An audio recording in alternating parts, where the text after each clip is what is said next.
Hey guys, welcome back to my channel. This video is going to be a spoiler-free review on A Gathering of Shadows. This takes place 4 months after The Darker Shade of Magic. This book, everyone is preparing for the Ennis Tosh, which is the element tournament, and magicians, the strong magicians chosen from Red London and the neighboring kingdoms come together and they compete. And the winning magician is crowned, the best magician and given riches and all that good stuff. Meanwhile, in the background, there's some shady stuff going on. So I really thought this was going to be an exciting book. I thought, there's going to be more action, or at least as much action as there was in the first book. But I was unfortunately let down. For the most part, this book was not enjoyable to read. It just dragged and dragged. This book was, I found, very, very slow placed, very, very slow paced. And the main event doesn't happen until, well, towards the end of the book. I just didn't understand why it took the majority of the book to get to the main event.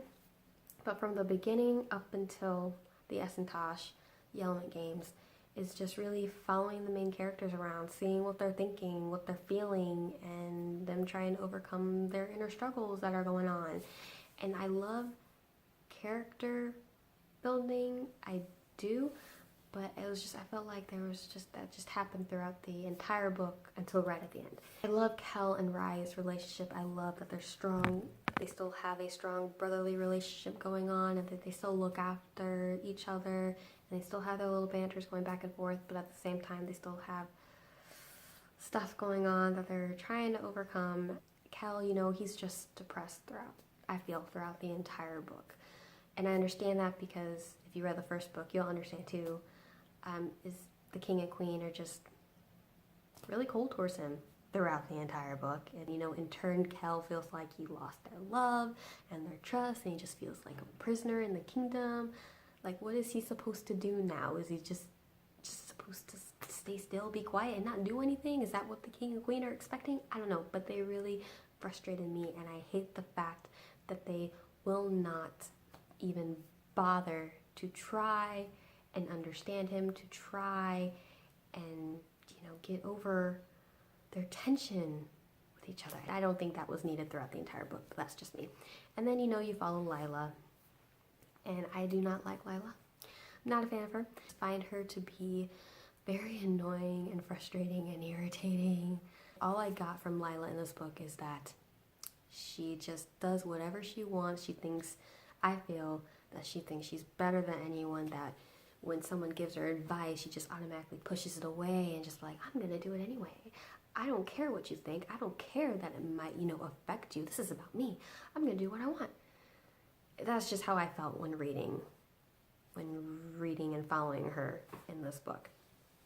But I do like that little growth that she has about opening up to people, because from the first book she doesn't like anybody caring about her. She finds that's a weakness, but now she has a little bit more people caring about her, so she slowly, and I mean slowly, opens up to them. And I do like the fact doesn't give up. I mean, she doesn't have that mentality where, okay, I'm just going to give up because things are too hard and I'm just going to sit here and die. No, she pushes forward, she keeps fighting, so she does have a fighting spirit, and I appreciate that. I just don't like her character. That's all I can say. I just don't like her character. I mean, I know a lot of people find her to be a badass, and she is, because her fighting skills are like, wow. I mean, my husband glimpsed over, he does that. He reads over my shoulder sometimes, and I was like well over halfway the book, and of course Lila was in it, and she's confronting people, and Tom's like, wow, that girl, that's Lila person, she seems like a badass. And I said, yeah, she's a badass, but she's an annoying badass to me. She's very frustrating and irritating. He's just laughing at me, and I said, you don't understand. You need to read this in order to understand. But then again, who knows? I'm one of the people that don't like Lila, and then there are people that absolutely love and adore Lila, and that's great. I just didn't love her as much. Yeah, with Lila and the slow pacing of the book, and then just the action not happening until the end, I didn't enjoy it. And I mean, Out of 5, I think I would give it a 3 just because I still like the story and I still want to find out what happens to the characters. And I forgot to mention, I did enjoy seeing a glimpse of some of the magicians that participated in the Essentosh. I just loved seeing a little bit about other people that weren't from Red London, and you are introduced to some new characters like Alucard Amory, I really like his character. He's a good guy. So overall, it was okay. It was okay, but it wasn't as good as Darker Shade of Magic, and I hope the next one, the final book, will be better than this one, and hopefully Lila doesn't annoy me as much in the next one. So that's it for my spoiler-free review.